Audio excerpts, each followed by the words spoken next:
Gulf நியூஸின் தமிழினுடைய செய்திகளில் Iran தீவில் அமெரிக்கா தரைவழி தாக்குதல் நடத்த திட்டம்.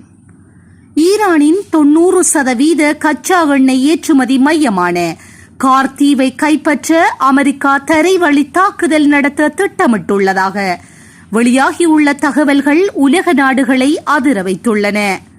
அமெரிக்க கடற்படையினரின் ஊடுருவலை தடுக்க அந்த தீவின் கடற்கரை ஓரங்களில் ஈரான் ராணுவம் அதிநவீன கண்ணிவெடிகள் மற்றும் பொறிகளை அமைத்து வருவதாக CNN மற்றும் இந்தியா டுடே செய்திகள் தெரிவிக்கின்றன.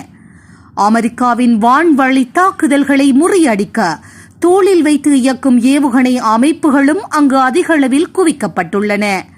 ஹார்மோஸ் ஜலசந்தியை திறக்க ஈரானுக்கு அழுத்தம் கொடுக்கவே அமெரிக்கா இந்த அபாயகரமான தரைவழி தாக்குதல் முயற்சியில் இறங்கியுள்ளதாக கூறப்படுகின்றது.